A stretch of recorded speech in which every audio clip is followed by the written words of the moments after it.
What's going on, everyone?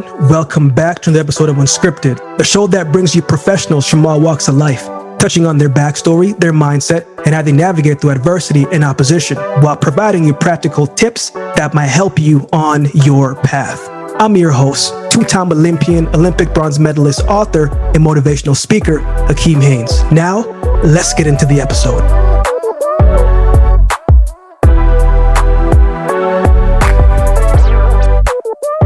This week on the show, my guest is Tatiana Straathof. She's a former professional circus artist, graduate of the world-renowned Ecole Nationale de Cirque, and founder of Creating Your Sunshine, which helps seniors improve their balance, maintaining their independence, living life each day with better health and greater joy. She also is a speaker. She goes to schools, organizations, sports teams, and corporate settings to share her story with an added twist in how she engages with her audience. I met Tatiana a few years ago before the pandemic, and when we met, she told me her story, some of the things that she's had to fight through and overcome.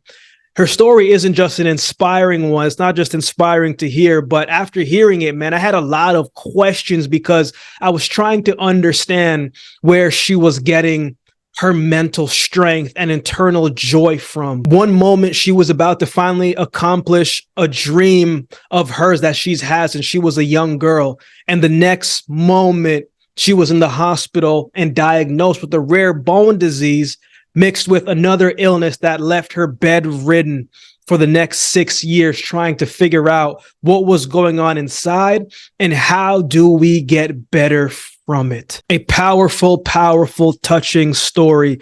In this episode, we get into how her and her family settled down to Calgary, Alberta, how watching a Cirque du Soleil event inspired her to want to be a part of it. We talk about how she self-taught herself the basics of movement and balance, how she blocks out negative voices, the audition process to get into Ecole Nationale de Cirque in Montreal, Quebec. We talk about what it was like moving to a new city and learning a new language and trying to balance it all. We talk about why it was tough for her to balance everything at the beginning. We talk about how she handles doubts and fears, insecurity, and the fears of failure. We talk about the diagnosis that pushed that dream aside. We talk about the impact of the rare bone disease that she healed from, and another condition was revealed that led her to being bedridden. We talk about how she stayed encouraged and positive through it all. And we talk about why she chose to turn her hardships into discovering a new perspective and forming a bigger dream, and so much more. This is an episode you are truly going to enjoy, man. Tatiana's story, again, isn't just inspiring, it's powerful, but above all, it's a story of hope. Man, hope is something that we always need more of. But before we go, if you're enjoying the episode, do me a favor, leave a rating and review of the show. Share this episode with a friend. Let us know what you're getting from it. Let me know what you are getting from it. So with all that being said, enjoy this week's episode with Tatiana Straathof. I always like to start the podcast the same way, especially in this season. And I think I may actually ask a different question. I'm going to ask you, because we're talking a little bit before off air, just, about nothing really, but how you doing today? I'm doing great. I'm so honored to be on the show with you today, Akeem. I've enjoyed watching a lot of your other episodes, and you're someone that I'm so inspired by as well. So it's a real honor today, and I'm cozy inside. We had a big snowfall the other day here in Calgary. I'm sure you're happy to not be in Calgary now. It's funny, Calgary is Canada's my adopted country. Obviously I was born in Jamaica, but I came to Canada, then I went to Yellowknife, grew up in Calgary. So I remember those times, man. Like I tell people about Calgary, it's like it can be cold one day and the next day it can be sunny. Like it's kind of crazy, but you're from Calgary. What do you remember most about those young, early years for you growing up? Were you into sports? Was I know family's a big part of your journey, but were they, yeah, strict parents? Like what do you remember about those young years growing up in Calgary for you? Well, interestingly, I actually didn't come to Calgary until I was about 10 years old. So, Okay. yeah, and not too many people know this. So I'll share. I was born in Germany in a very small town there that whenever I say the name, I think a lot of people think I've made it up because they say they've never heard of it. But we spent probably the first 2.5 years of my life there, and then we moved to England. I lived Okay. there for another 3 years. Then Vancouver, 3 years. You're noticing the trend Oh, here. yes, But three. Calgary is where that stopped because I've been in Calgary, or my family at least has been based here since I was about 10 years old. And I'd say the moving in those early years definitely had an effect on me. It was always an adventure and especially a bit of a culture shock too in each new place. But like you said before, your family was a big part of it for me. And wherever we went, I knew that I had my family as friends. So that's my parents, and I've got an older brother. Hmm. And I always enjoyed having that aspect wherever I went, knowing that we were a unit together. But Calgary is mostly what I remember in terms of my childhood growing up. And my parents were not strict, always encouraging. Yeah. So they always supported my brother and I through whatever we wanted to do. And probably one of the biggest things that when I think of my parents or when I'm telling other people about them, is that they always encouraged us to question things and to not just follow what everybody else Hmm. is doing. And I think they've both followed that in their own life paths, which have been quite different. But I think about that whenever I'm having to make a decision or choosing what to do. I think of my parents reminding us to really listen to our heart and trust our intuition. Yeah. What was the name of the place in Germany? I spent some time over there. It's called Bad Hamburg, and I've probably Okay, yeah. pronounced it Never heard of that. incorrectly as Never heard of that well. one, Tatiana. Yes, and everybody asks me, they say, "Oh, do you mean Hamburg?" And I said, "No." Ah, And maybe it's that I've got the pronunciation incorrect. And once I learned that, somebody will recognize it. But I did have some confirmation from someone a few weeks ago who's from Germany, lives in Calgary now. They went back there and they were doing a road trip. And they said that they took a picture of the sign for me because they passed this small town. okay, So so I they need found to get it. that picture. There is confirmation. You talked about Hmm. just a little bit about moving to a bunch of different places when you were young and threes. Did you expect to move when you got to Calgary? I mean, it was kind of like a theme for a little bit there, or were you just kind of excited to, I guess, be stable a little bit in that regard? I didn't know at the time that we would be staying here, and that move in particular was really difficult. I was at the point when we left Vancouver where I had a great group of friends. I liked the school that I was at, and at the time I was actually running, which I'm Hmm. sure we'll touch upon later. I had a track team there, and so I didn't expect that we would be moving, and it was quite rocky when I started here. Trouble making friends, I had some bullying as well. And it wasn't until a few years into Calgary where I started to get settled. And even then, I had a number of personal challenges to work through too. But, I really do think of Calgary as my home now. And especially with my family being here for so long, it's wherever they are, that's the home for me. Yeah. Yeah, you kind of talked about, wow, thanks for sharing that. I didn't know about that. You talked about some of the personal struggles. Like moving to a different place is kind of tough. You know what I'm saying? Like, and Yes. and especially as you're young, because the world is a tough place as it is. And I remember when I came to Canada, like I struggled because I was speaking English, but patois is broken English. So, teachers were giving me a hard time for a little bit, and the kids weren't understanding me a little bit. So it could be tough to kind of Hmm. learn and see how things operate. And when people don't understand, they kind of treat you differently, right? What what Yes. what were some of those challenges that you were finding during those times? Because man, it's tough being a young person growing up in this world nowadays where everything is it's a scroll or a click away. It can be challenging. Yes. And probably for a good reason we didn't have those back then. I didn't have a cell phone. I don't think I had an email back then before. So in terms of keeping in touch, there were letters or phone calls, and I did keep in touch with a few friends through phone calls, but even that was difficult at the Yeah. time. And adjusting into a school where a lot of friend groups were already made. And when you're at that age, I think 10, 11 years old, too, there's just a lot of challenges that come with that, Yeah. too. And it's taken me a while to find my place. I was always looking to try and belong. And I'd say after I left Vancouver, that's where I really struggled with belonging, and then continued to struggle with that throughout my life. And it wasn't until more recent years where I realized that I can go anywhere now because I've made Mhm. friends with myself, and I've gotten to know myself on a deeper level. And so it doesn't matter who I'm with, I'll always be able to find points of connection and not feel this real need to try and fit in and to change myself in order to do that. Wow. And we're gonna talk about that journey, how you got there, of course. But I was, as I was getting ready for this, Tatiana, I was just like, man, it.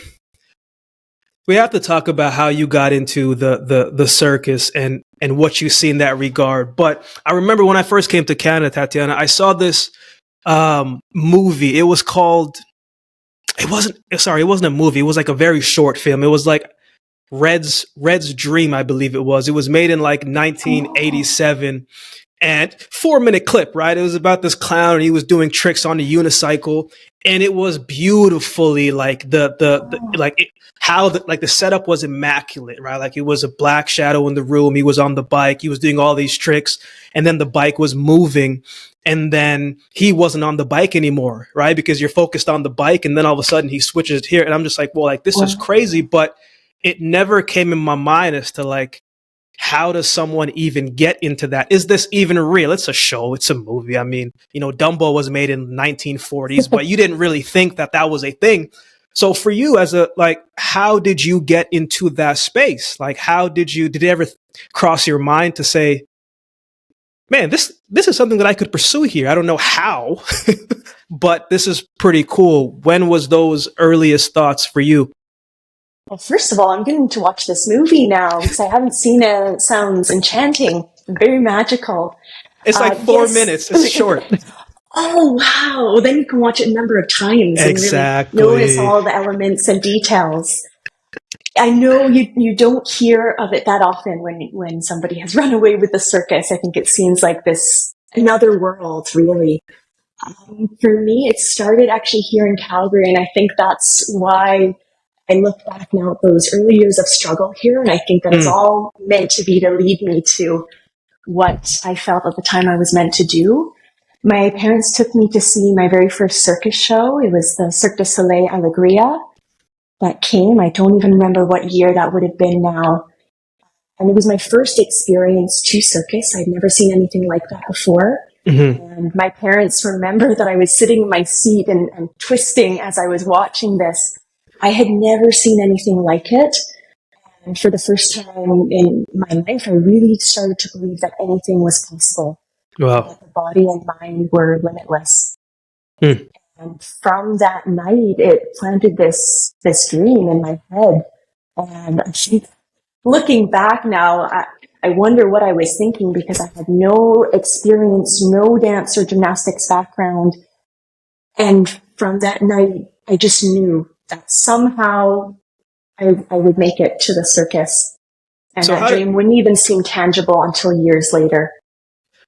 so how did you touch that, right? Because you talked about you had no experience, like it wasn't, like track and field, football, basketball stuff I used to play is pretty simple. I mean to play basketball, the ball goes in the net, right? You got a basketball, you go in the net, you run, you dribble, you learn tricks. But how does someone get into that? How do you make it tangible? Did you start doing specific things to kind of prepare for it, like looking at gymnastics or taking ballet? Like how did those impossible things become possible from an intangible standpoint? Well, there weren't many circus resources at the time in Calgary. There were some things here and there, and I'm grateful that there were. That because it gave me some ideas of what was possible to do.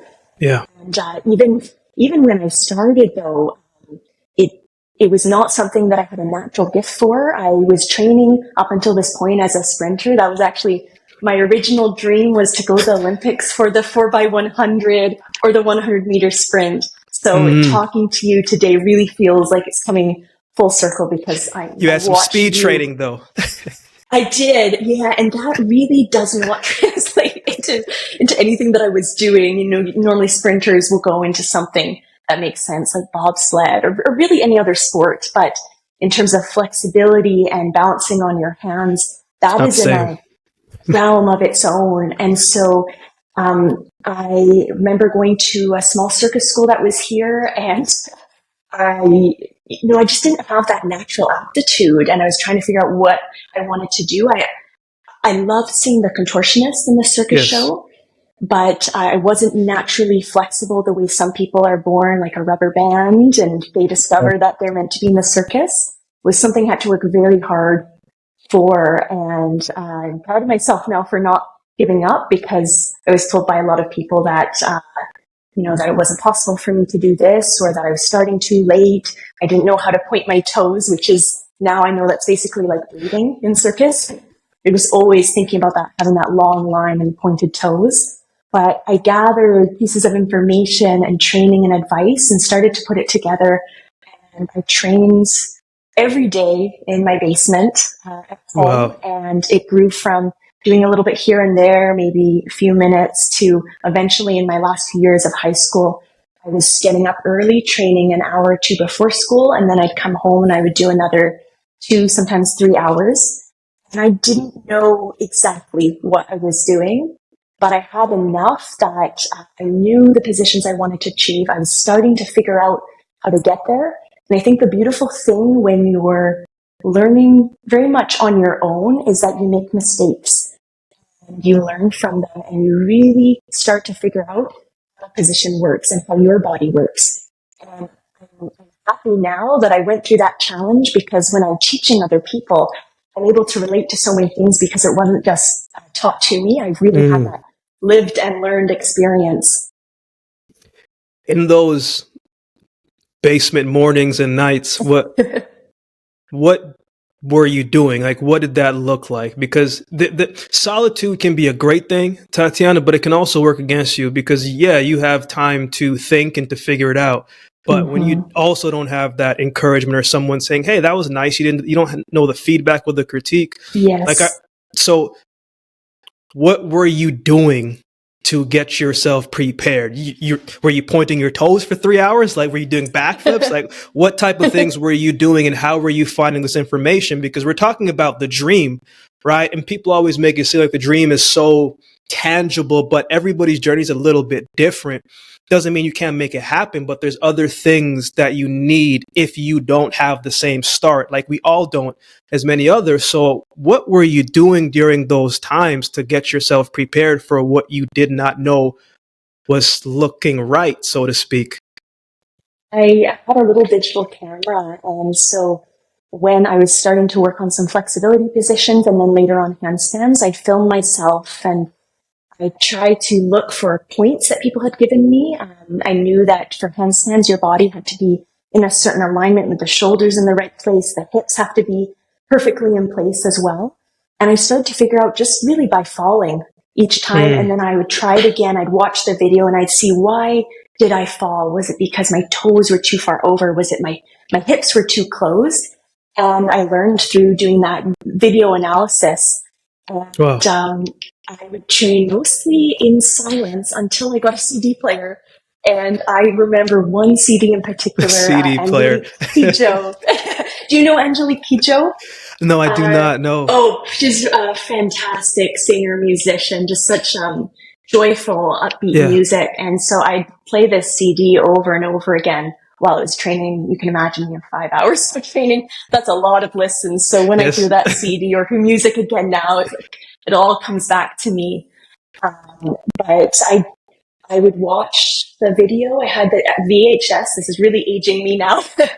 A VHS tape of Allegria, the show that I had first seen, and I would watch that one act that inspired me so much, just over and over Wow. again. And I visualize myself being in that place one day. Even the way she entered onto the stage was so beautiful, with so much intention. The way you talk about Red's Dream, I believe it was called, Yeah.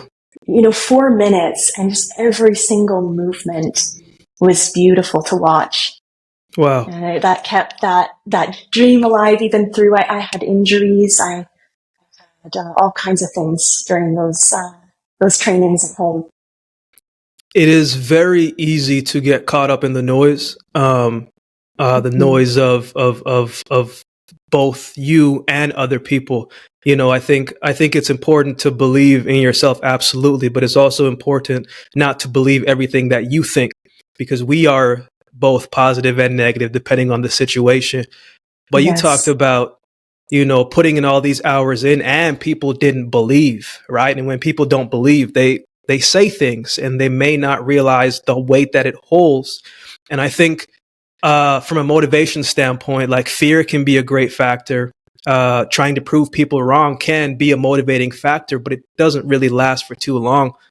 What were people saying about you, Tatiana, and how did you block that out and continue showing up in that basement? Well, the great thing in a way about training on my own was that um, I was just up here all the time, and it wasn't always a positive place, like you said. But I'd write down my goals and my dreams. I had a sheet of paper, and I knew that from my early years in sprinting and what I'd learned about sports psychology, which I had an interest in already at an early age, and I knew that your mind is one of the strongest parts of your body. And so if I was going to achieve any of the things that I wanted to, I needed to really believe in that. And just as you touched upon, having some people say that's not possible or you're not good at this, sometimes that can be fuel. And it was for me. I remember one position, a strength move that I wanted to do, and somebody told me that I was learning too late and that most Mm, likely I wouldn't be able to do it, or that my core and leg muscles were extremely weak.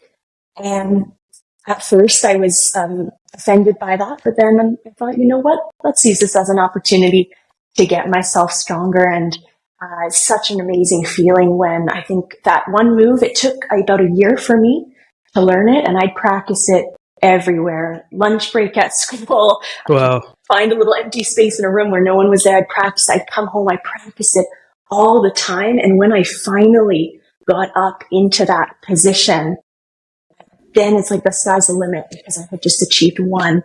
And then it was 5, and then it was 10, and then I put ankle weights on. And it just opened up so Mm, many possibilities for me. It was more than just that move. It was me realizing that despite what other people say, I can still get there. I can wow. create my own way of getting there. I might not be able to follow their plan or their timeline, but some way I'll achieve it. Wow. Wow. Wow. That's powerful stuff. Like, it made me think about, like, one of my family members. I overheard them saying something about, the possibility of certain things, and, like going to college and not having to pay for it, right? And certain things. And when I heard them say this thing, like, man, back then the young mind is always optimistic and always wants to prove something, but you get a little bit older and you're just like, wow, like that actually kind of hurt a little bit. And certain things Mm. that you push aside, right? And you just put it down and put it down, but then it does come back up. What was the hardest part about those times in the isolation, Tatiana? Definitely the hardest part was the trainings that didn't go well, which you would know all about. Yes. It's not always good days. I think in track and field, it's very clear to explain to people that sometimes you're working years to get a quarter, a fraction of a second, milliseconds. And it's very much the same for me. It would take so long to achieve certain moves, whether that was strength or flexibility. And oftentimes it was going backwards and then questioning what I'm doing. If I'm doing the right thing, is this even possible? Where am I going to go from Yeah. here? And then injuries. I did have some significant ones. It was all during my high school years. And one of those injuries, though, I look back as sort of a blessing in disguise because it really pivoted all my attention to circus. I was still running track at the time. And this was when I was about 14 or 15. I was moving to a new high school and everything happened at once. I tore my hamstring muscle. Just started circus, started getting serious about it. Started the new high school at a school where people had been there for many years. So they're already friends. I was coming in new and there were groups set up and I couldn't sit properly on a chair because of the hamstring. So I had to have an exercise ball. The only one in a classroom or grade 10s that was on an exercise ball or type of cushion. And that year was so difficult because for the first time in what had been many years, I couldn't exercise. And that lasted about probably 8 or 9 months. I really could not, I couldn't run. I could barely stretch. I felt like I was losing everything that I had worked so hard for. I didn't know if it was still possible to follow my dream and what I wanted to do. But I did come back from that and I learned so much about my body during that time, how to take care of it better, and how to prevent a strain or a tear like that in the future. But that time made me realize how much I love circus and that I wanted to pursue that. And so that was the end of track and field for me, but the beginning of something new and a real focus on the circus. You know, as we get into your story a little bit more, like, and I hope I remember this thought when we get to a certain point, but it's like, man, I don't mind you. Yeah, but it's like, man, Tatiana, like, in a small way, like, what you kind of went through at the beginning prepared you for what was to come in the future. Like, you said you didn't train for like 9 months. You didn't really do much. And it's like, man, like, but let me remember that thought before we get to the next thought. Yes. So going all in, right? You make the move to Quebec to go to one of the world renowned circus places. But how does one get to that school? How did that happen for you? Because, you know, like, was there scholarships? Did you have to pay a flat fee? Because, you know, in certain sports, it's like, you know, you run a certain time in track and field, there's a good chance you're going to get looked at by schools down south, schools in Canada. Same kind of with football and some, like, there's intangible things that you can do. But to go to a place that is world renowned when you were kind of doing it on your own, like, that's remarkable. So, like, how did that happen? How did you get there? And nobody's looking for you there. I think there are some scholarships, but there aren't scouts for the school that are looking and saying you should come out. And then, of course, yes, me training at home. And back then there wasn't social media, maybe it was just at the beginning of that, but I had seen this school in a magazine and I probably still have that magazine somewhere. Every night I'd flip through it and I'd look at these pictures of the graduates from there. It's a very small class. They graduate about between 21 to 26 students every year from around the world, and there'll usually only be one person per discipline. The audition process, I'm so grateful I don't have to do that again. I sent in application papers. This was to be invited to come to the audition in Montreal. And they also do an audition in Vancouver, I believe, Toronto, Paris, and Buenos Aires. Those are smaller. And for some reason, I decided that I needed to do it in Montreal and subject myself to the most stressful experience. So you send an application with pictures and some descriptions about your training. And from there, for the Montreal audition, I think they accept about just under 300. I hope I'm getting the numbers correct, but around that number to come and actually attend what's a 4-day audition in Montreal. These are long days. The first day was probably 16 hours. 16 hours?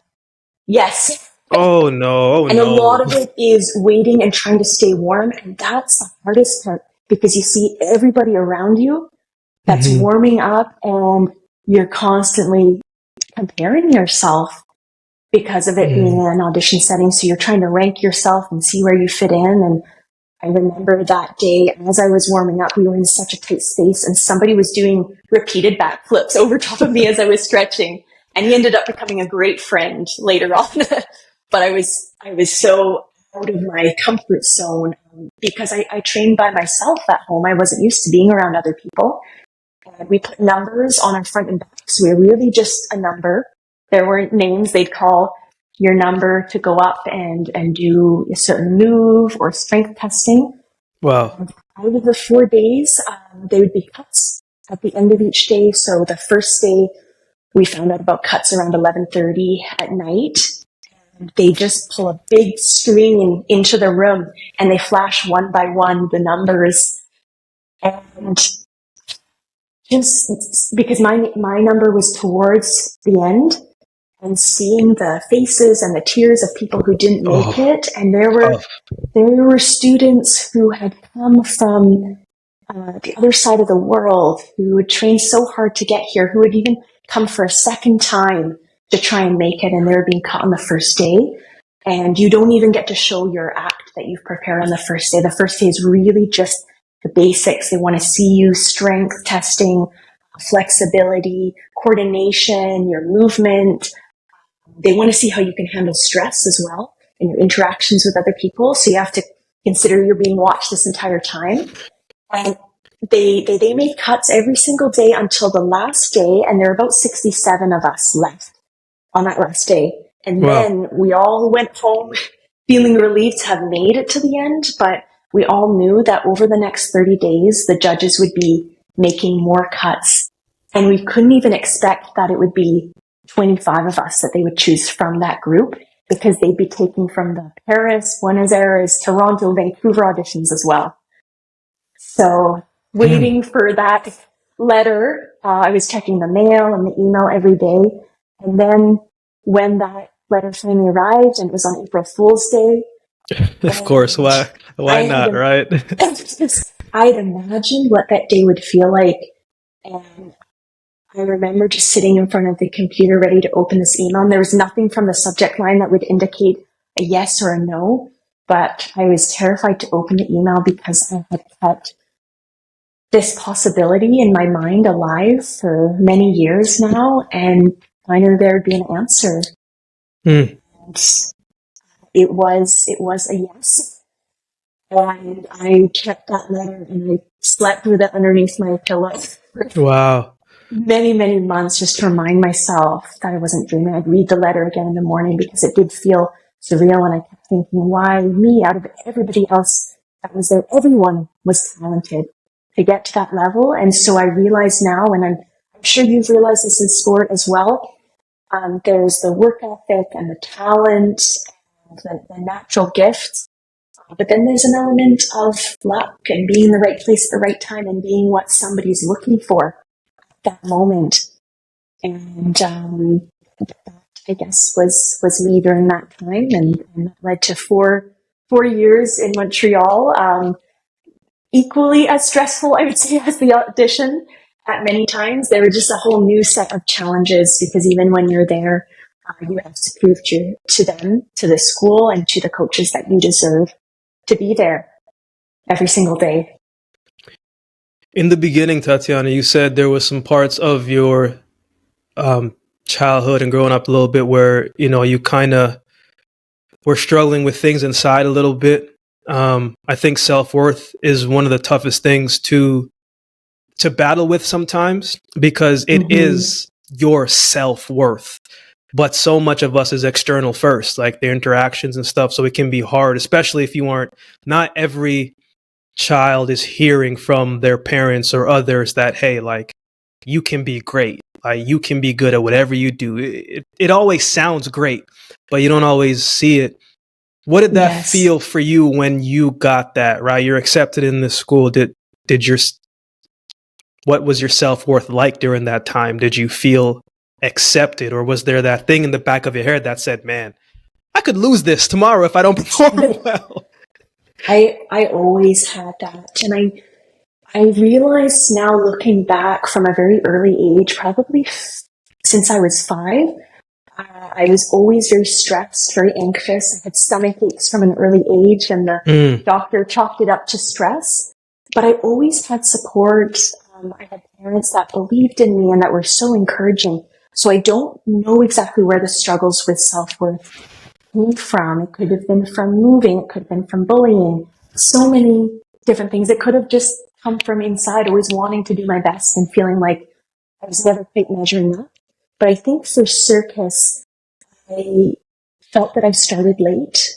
I didn't have professional training before I went to Montreal, and that stayed as the chip on my shoulder. The whole time I was there, I felt that I needed to work harder than everybody else and be the first person there and the last person to leave to try and catch up. What I felt were my weaknesses. That's all I was ever looking at, how to strengthen those. Trouble seeing my strengths or even realizing that some of what I perceived were weaknesses were in fact strengths. They just wouldn't reveal themselves till later on.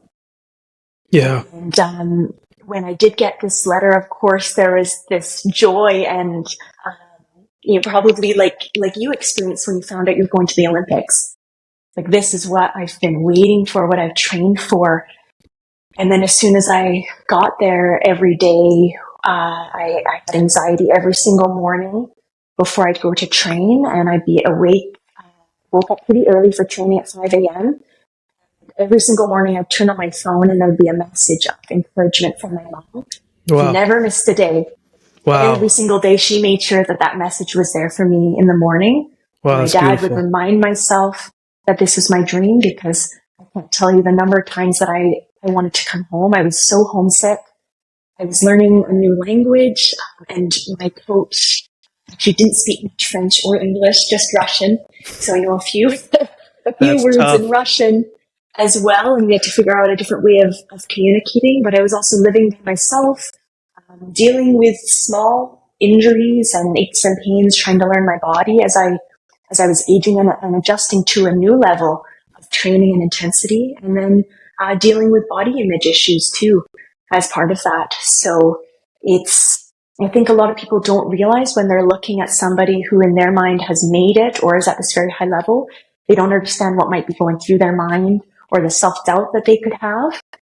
And in some ways it's harder when you're up here because you feel like you should have it all together. For me on the track, like there's a whole bunch of ways to handle pressure, and I think is one thing that will often creep up inside of us through our bodies, and we always have warnings. I like for me on the track, my thing was always, man, I'm going to train, especially in the base season before competition. I'm going to train twice as hard. I'm going to lift twice as heavy. I'm going to literally try to break my body down so that when the season does start, man, this is not going to be as tough as it should, right? But for me, I was always in the mental space of, man, I just got to prepare. So I dealt with physical pressure, actually probably pretty good. It was the mental pressure away from sport. Right. Because then I was like, man, because, A plus B needs to equal C. If I don't run this time, I'm not going to, make this amount of money, or I'm not going to get this. So the mental aspect of things, of sports, it's not healthy. It's not. So it's not healthy if you don't have certain things to combat it. Let me say that. Yes. From a timeline standpoint, Tatiana, like, you got up at 5 a.m. What did that day look like? What time were you finishing? There's so many different acts. What were you working on? What was a typical day look like for you? So a typical day, and I'll describe one of my favorite days, was usually Monday or Tuesday, because I'd be really fresh coming out of the weekend and excited for the week ahead. Covered in with a lot of anxiety what that week would look like. But most mornings I'd start with handstands. Okay. And I love that because for me, handstands are very meditative. And this was my core discipline as well. This is my specialty, what I got into the school for. And so I'd spend a few hours just looking at my hands every day. And it gave me a lot of time to be in my head. But with the help of yoga and meditation, I learned how to make that a better place for me. And I loved that quiet start to the morning. I won't say gentle because the types of conditioning that we were doing at 8:30 in the morning, but I'd always get there before everybody else. I think I was usually the first one there at the Mm-hmm. school, so the lights would still be off, and that was my favorite part. We have a big training area. It's called the chapiteau, which in French, it describes the circus tent. They call it the grand chapiteau, and that's where everybody's inside the ring.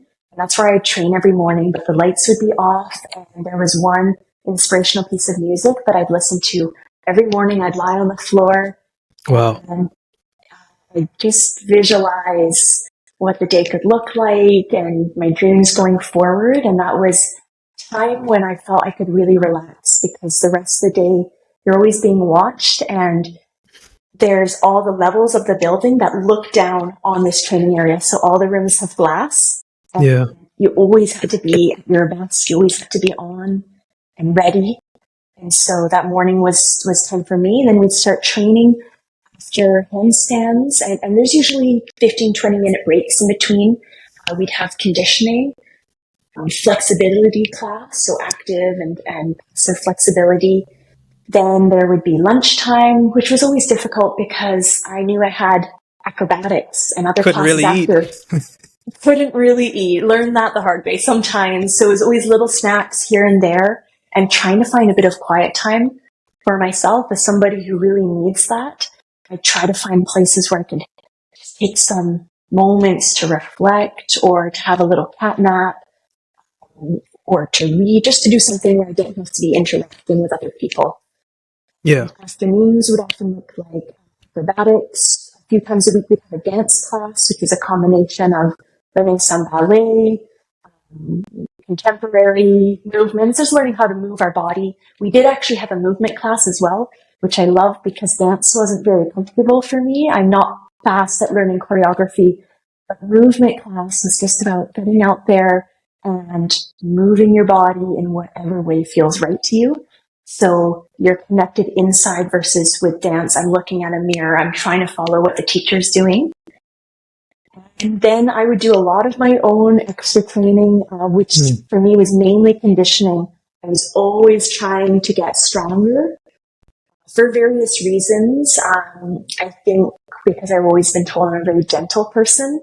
And so working on my physical strength was a way of me feeling like I was stronger and able to handle things when people told me that I was too gentle or too sensitive. So it was like a physical armor. Wow. And I would always be in the conditioning room doing those things. And then the evening, we'd have academic classes most nights, or circus history, learning about even clown history, which is fascinating. A lot of people don't know that. Learning how to manage your career, learning lighting, learning how to create an act, which is so many pieces coming together. So I do actually have my bachelor's as well. It's a Bachelor of Circus Arts, because I do have that academic component with all the training on top of it. And that's what a typical day would look like. And then I would get home, which sometimes was biking in the snow in Montreal winters, and then quickly getting ready to do that all again the next day. And trying to be optimistic about it all at the same time. Yes. Tatiana, I watched a few of your performances. One, you were on a bicycle on a rope. I was like, that's crazy. The other one, you were talking, it was when you were balancing. And it's funny, like, whomever was talking about your body not being able to handle positions and not strength, like, that's crazy. They've obviously never watched, because the core strength and some of the stuff that you're doing is just crazy. But it's not just a performance that I was watching personally. I felt like it was an expression of a lot of different things, whether it was pain, whether it was fear, whether it was doubt, but it was also confidence and belief as well too. When you're performing, what does that feel like? Where does your mind go? And like, how does your body feel post performance? Like, are you sore? I think the performance mode will be able to relate in many ways for this. I'm not sure what it was like for you before performance, but any performance that I did, and now even when I do an interview or when I'm speaking, I'm always so nervous before. I do all kinds of things to just calm, quiet down my body. But when I'm on stage, it's like I go into a whole new world. Yeah. Yeah. I really learned how to create that with handstands. I managed to choose one of the most difficult disciplines to perform because other disciplines in circus, the adrenaline and that sort of anxiety / excitement, those butterflies that you get before you go on stage, they're helpful. It makes you run faster or stretch a little further than you have. But for handstands, it's about finding this calm, zen state in your mind where you're perfectly even. And that's really difficult to find when you've got pressure, when you've got a whole audience of people watching you. Mm-hmm. Too, if you're shaking a little bit, that's going to affect your balance. And so I had to learn how to channel that when I went on stage. And part of that was having confidence in myself, even when just a few minutes ago, I didn't have that. And I'd take usually when I got on stage, the lights would always be down. And so I'd do a couple breathing exercises, visualize it in my mind. And as soon as the lights went on, I knew that I had to be fully present. No more thoughts, no more thinking about anything else that was going on. Mm-hmm. And there would always be one or two moves that I wouldn't be sure if I'd be able to make it. Or there's a fly in here that has been in the house the entire week. It's family so now. I apologize for the distraction. Yes. Learning. And we had that in performance too. There'd always be something that would be distraction, whether it was the lights or someone in the audience, or sometimes the floor wouldn't be completely even. So now you're not just dealing with your balance, but if your platform wasn't perfectly placed, you'd have this wobble on top of your own balance. So you learn how to handle everything. But there'd be a number of moves that I wouldn't be sure if I'd be able to fully do in the performance. And I recall one in particular every single time. I think, oh, am I going to make it up? And this one, it would be so obvious if I would fall or if I wouldn't be able to make it up too. So I really just used that as strength each time as I was going on stage, and know that if I fell, I would need to improv and turn it into something new. And some of those performances that I would consider my worst performances actually turned out to be the most transformative for me, because I'd fall maybe 3-4 times. That has happened. Getting the confidence to keep going was hard. But afterwards, when I'd watch the video, and I'd never look forward to this, even when I had a good performance, but a bad performance in particular, I'd go back and it'd be really interesting to see how I would save the performance and how I would have to create a movement sequence to then get back up on top of my canes, back into a handstand. And I've often taken those combinations and put them into a new act, because they were created in the moment with the energy of the audience, and you don't get that from a rehearsal when you're just on your own. Yeah, that's pressure. Like, at least in track and field, like you're running straight and then you can kind of go away, right? But like people are like you are the show, like they're watching you. So like I can't imagine what it takes to not only handle that physically but mentally, right? Because yes, I hate being late for class because everybody watches you. So I couldn't imagine. I'm the same.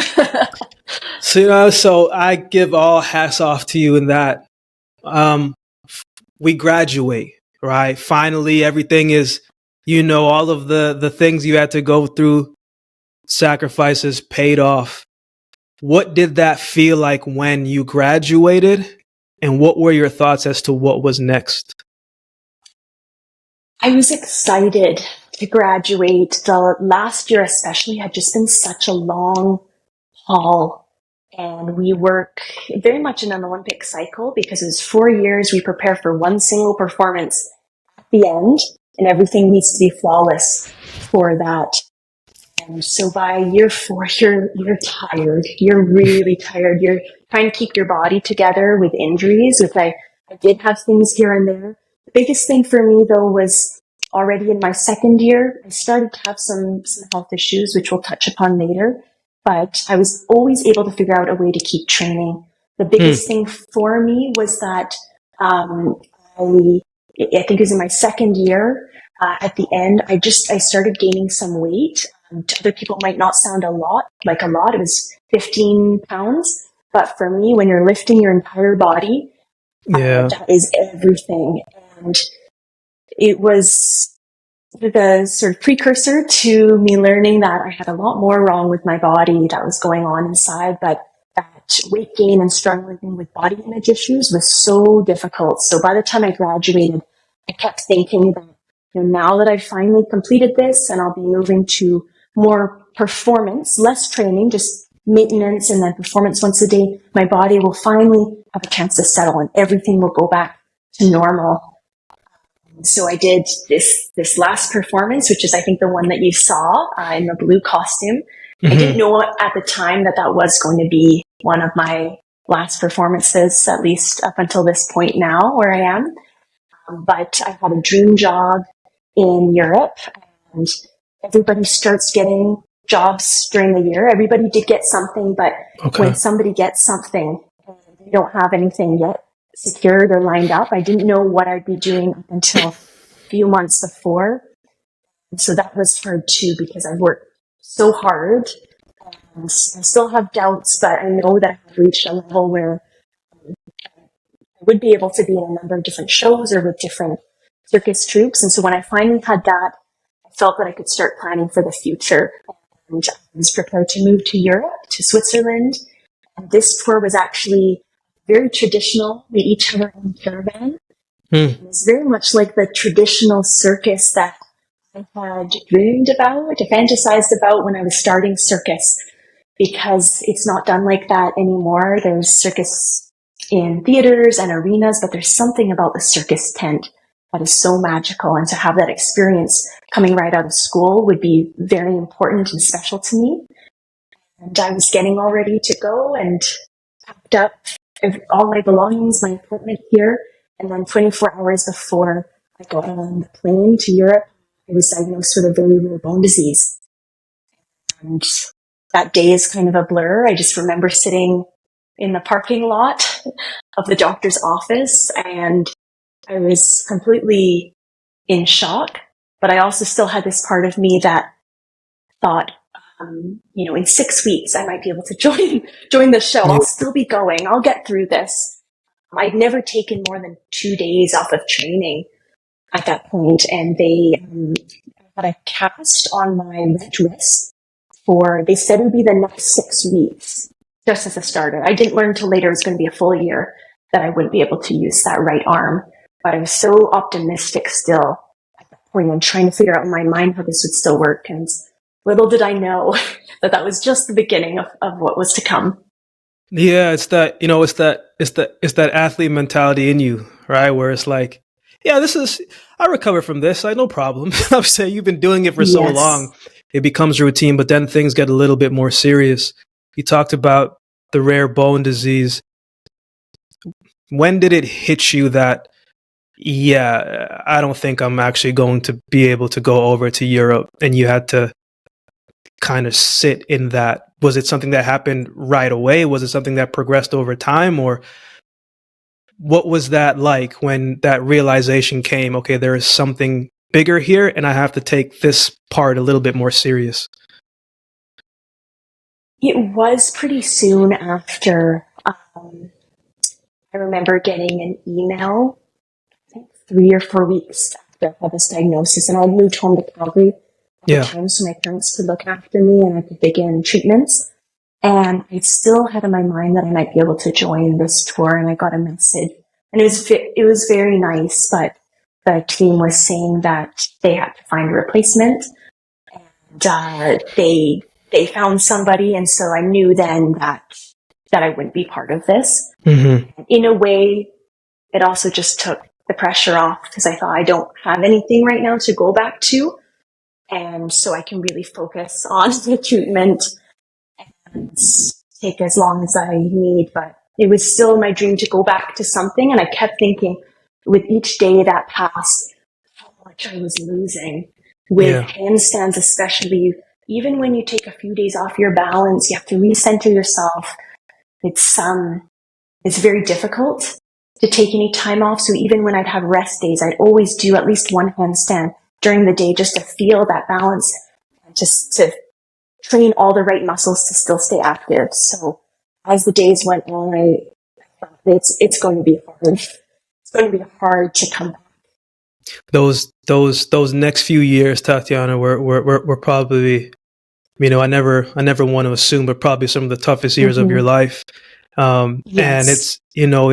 it's one thing for me to kind of say it, but um, I'd love if you could walk us through those times, because there are things in our lives that hit us and it breaks us down, right? And everybody is battling some type of thing, and it's not always easy to find light at the, I don't even want to say the end of the tunnel. I'm going to say in the tunnel, Mm-hmm. but there is ways to be hopeful and to kind of navigate through it. Walk me through those next couple of years for you, because, when you were telling me about your story months back and read about it, man, the feeling it made me feel was one of those ones where it's like, man, you don't know how strong you can be until you're forced to be that. So walk me through those next couple months and years for you through your eyes. And I love that you brought up that quote. There's always light at the tunnel. You just need to know where to look, which I believe is your quote. And that was something that we talked about a few months ago, because I had found your quote in one of my notebooks from the early years when I was first ill. I didn't know Wow. you at the time. Yeah. I'd foreseen you race and cheered you on when you were in Rio. And so for us to meet in person and to have this conversation now and rediscover that quote that helped me through that time Wow. was Wow. such a synchronicity. Um, you're absolutely right. We don't know how strong we are, and sometimes not knowing what we're about to embark into can be a great thing, because if someone had told me what the next few years, or in my case it was about 6.5 years, what that journey would look like, I'm sure that I would not have thought I could make it through. And my family and I, we really took it day by day. Mm. Always tried to believe that things would get better, but things did not get better, or I should say some things did. We were so focused on the bone disease, and I did make an amazing recovery from it. It took about a full year before I could start using my right hand again, and I fully recovered from this disease as well, Yes. too. It's not something that I even think about now. But the rest of my body was deteriorating during that time. And when we look back into early years when I was training, I can now see the pattern, what was happening. And it was like the diagnosis for the bone disease was the catalyst for everything to implode. And so as I was healing and starting to think about returning to the circus, how I begin training, looking for jobs, that's when the rest of me started to become sicker, and all the systems in my body started to break down. And it was little by little too. So we were trying to address one thing, and then there would be something else. And it felt like we had all these puzzle pieces and couldn't put them together. Gradually, I became so sick that I was completely bedridden. Most days just struggling to even lift my head off the pillow or to hold a spoon to be able to eat. Wow. Some days walking the few steps to the bathroom or brushing my teeth would be too exhausting. This was about three years into me being ill. So I had been in bed before, but we always found some sort of treatment that gave me a bit more energy, felt like things were finally starting to heal. And then I'd go and do some things and then I'd crash again. And it was a series of repeated crashes until the big one. And I feel now that I would never have fully healed if I wasn't completely stopped in my tracks. Wow. Because I guess as an athlete or as somebody who was always trying to figure out a way, I always did that. I was so creative. I thought, I can exercise while lying down. Even when I was in bed, I was thinking, oh, I can work my abdominal muscles. But eventually I got to the point where that was just not possible anymore. And I had gone to so many doctors. We tried countless treatments. We ran every test that we could think of. My parents were awake countless nights trying to research what other options there were for me and trying to get a diagnosis. And it eventually got to the point where I was not able to even go into a doctor's office anymore. I was in a wheelchair. then it just, I couldn't be out of bed. I couldn't be in a car. So I was completely at Wow. home, and we had a nurse come to the home to do blood tests and things like that for me. But it was so hard hearing doctors not know what was wrong with me, or even in some cases not being believed. Yeah. Because I knew that there was something wrong. I knew that it wasn't just in my mind, but I also knew that the mental aspect was a part of it. And there were a lot of insecurities and doubts and demons that I would face over the next few years and when I was in bed. And I really believe that that time was such a good thing for me because I couldn't be on my computer or my phone very much. So I wasn't able to Google things anymore and Yeah. ask and trying to always look elsewhere for answers. Just start listening to myself and trying to figure out what is my body telling me. And there was a lot. And as athletes, we often think that we're listening to our bodies. But I realize now how often in the past I was pushing and telling my body what it needed to do. And I thought because I was able to control what my body could do, that was listening. And it really wasn't. I saw a photo, Tatiana, of you. I think you were outside. The sun was beaming, and it looked great outside in Calgary. It looked great, fantastic. But you had like a towel over your eyes, right? Yes. How did you not break and give up? Because you had all reasons to, but like, what gave you the strength to keep fighting and to keep living? Yeah, I know that photo perfectly well. I was light sensitive, also sound sensitive, sensitive to touch, and then pretty much every kind of food. So like everything was compromised. And, we're always told how good sunshine is for us, but it's hard when you physically can't tolerate it. Even the sun on my skin would make me itchy, would make my skin break out. And that day in particular, I think my parents had carried me outside just to try and get some vitamin D and some fresh air. But I remember having the sunglasses on, having the towel over my head. I think I've just had such tremendous support from my family. I talked about hope before, and one thing that my family and my fiance at the time, especially my mom, they never let me go to sleep each night without hope for the next day. Wow. And we exhausted what seemed like every possibility. It's countless nights where I felt heartbroken thinking, well, this is just another treatment or possibility off the list that we need to cross out. It didn't work, or it made me worse. And it got to the point where it felt like there was nothing left, or I was so hesitant to even want to try something because I knew that there was a big chance that it wouldn't work and that I'd be disappointed again. I think that having that combined with the mindset from sport, as damaging as sport can be, all of us athletes have this drive.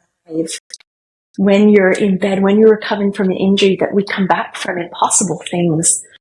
And I spent a lot of time in bed visualizing, and I would actually visualize that act that you watched. Yeah. My last performance, and I move through all the moments. I start to see myself being able to do that again, but eventually I had to bring it back to reality, which was I wasn't walking at the time, so that was my next goal, to be able to walk again.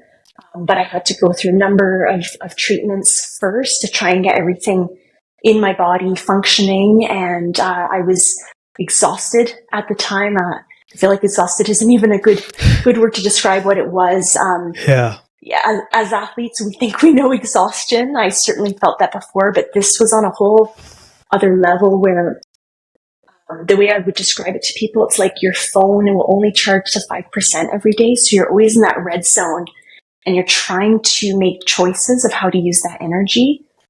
And that energy would be used to one task, like brushing my teeth, or if I'm going to go to the bathroom, or if I'm going to have a short 2-minute conversation with somebody. Even thoughts would be exhausting. I had to be so careful and deliberate with everything that I did.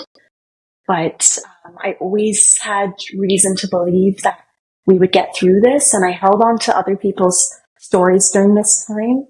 And they may not have had exactly what I had, but they had gotten through something that doctors said was impossible or that the prognosis was not good. And they had found a way to get through it and return to life with a completely different outlook. And those were the seeds of hope for me when I was lying in bed and trying to think how I'd make it through this. Wow. Got a couple more questions for you, Tatiana. That was support. Your family, Yes. absolutely. They kind of stuck with you forever. But Yes. your fiance, people talk about marriage, and it's always till death do us part, through sickness and in health. It says it all the time. But you guys had to deal with that a little bit before that. Yes. What was it like for you both during those times? It was so difficult. When we had met, I was already ill at the time, but I could make an outing, for example, and a lot of people, even friends too, they'd only see me when I was able to go out. They didn't see the time when I get home. I'd go right into bed. I'd sleep the next few days. I'd have to save all my energy just for one thing. And a lot of people who suffer in the way that I have, they say the same thing. Nobody quite understands unless you're there all the time. And it wasn't long after we met that I started becoming quite ill. And eventually I was completely in bed and he would come to visit. And, he stayed with me this whole time, even though we didn't know if I would ever get better. And Wow. he said, even when I was lying in bed, that was enough for him just to be able to spend time with me. And that kind of patience, but also belief and trust too, because we didn't know what the rest of our lives would look like.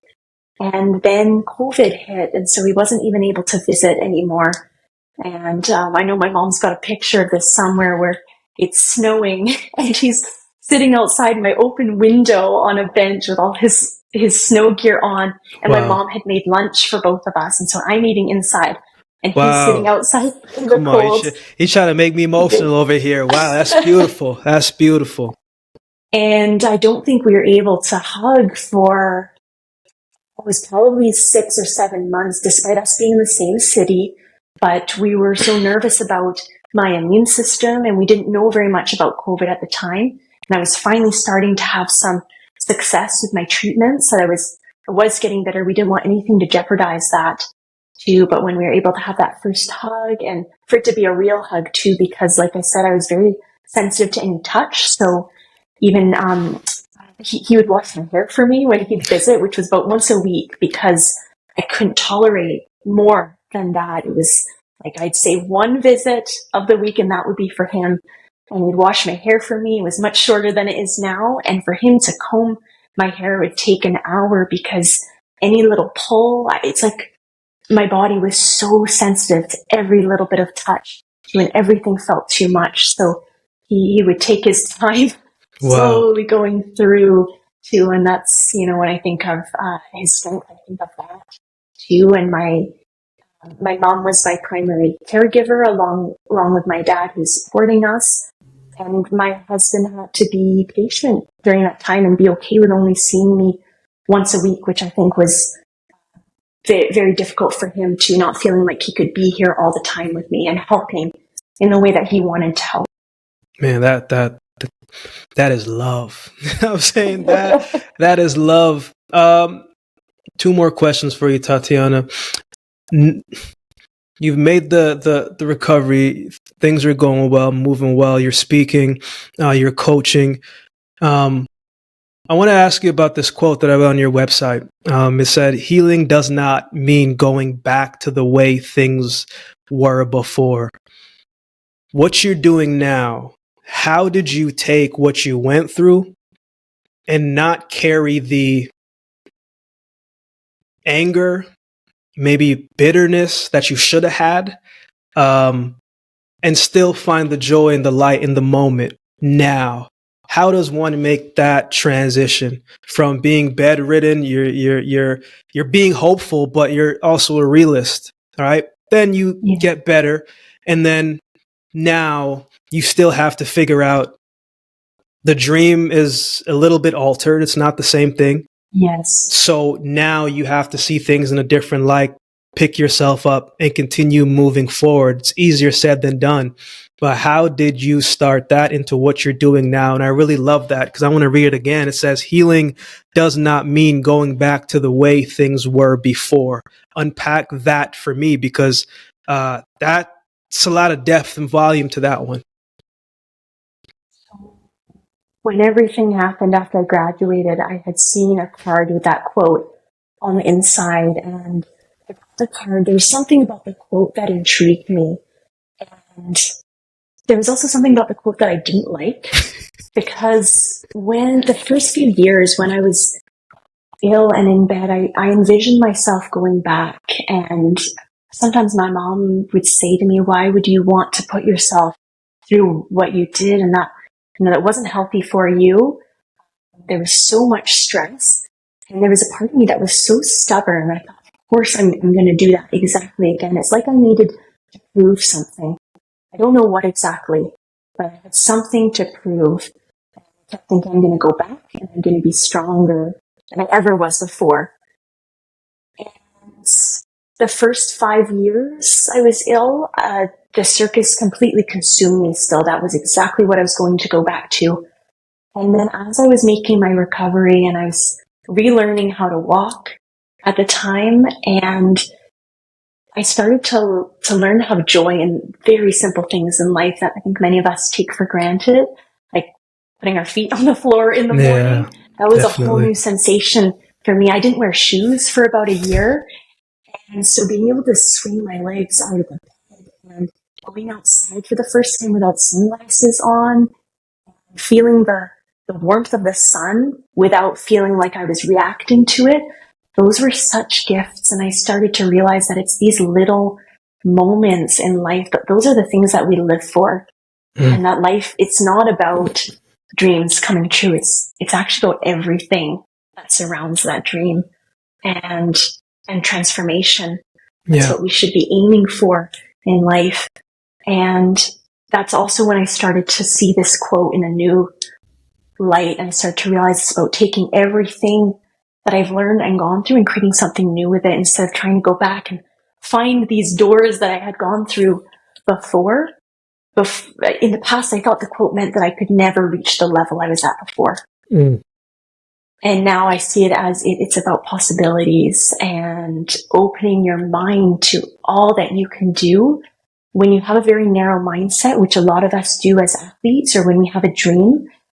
The focus that's required for that and the determination, I think, is very admirable, but it can also make us miss out on a lot of opportunities and possibilities too, that could actually lead us to a place that we're meant to be. And it might not be that finish line or that dream that you'd envisioned for so long, but it might be a place that you're happier in. And I really found that for myself, and just the gratitude that I still have every day. I hope to never lose that too, because it's a great feeling to have. And the things that I was anxious about before, those don't even cross my mind now. Obviously, there's bigger worries, and I feel everything that's going on in the world, and I feel people's struggles, but I also know that I can't take that on. I can just do my best to try and help other people and give them hope for what they're going through.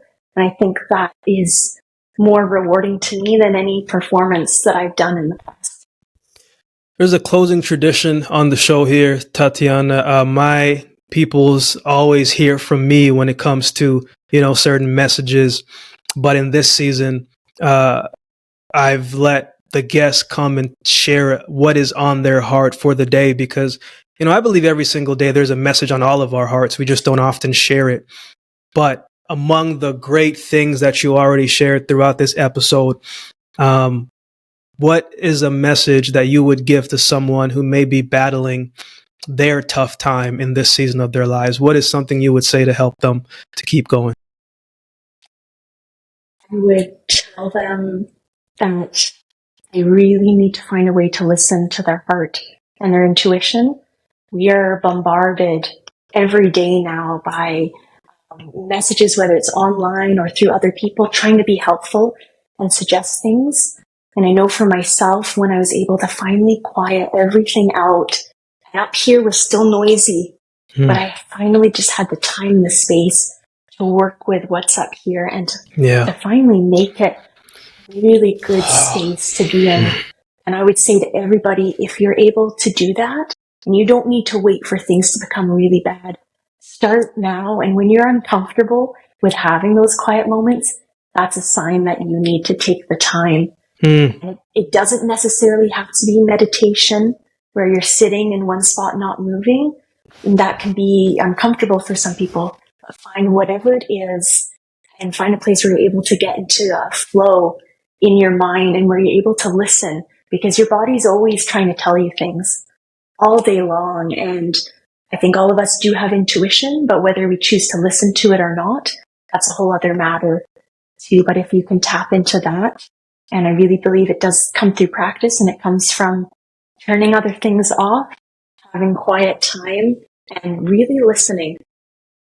And you might be surprised at what you discover there. Wow, that's a great reminder for us all, Tatiana. Thank you for that. What is the best way for people to keep in touch with you, to get in contact if they want to bring you in to speak? What is the best way? What platforms work the best for you? My website, which is www.tatianastraathof.com, and maybe you'll link it below. Yes, absolutely. So you'll have to spell that out. Last name is a bit of a challenge for people, but they can find me on my website and the various things that I offer.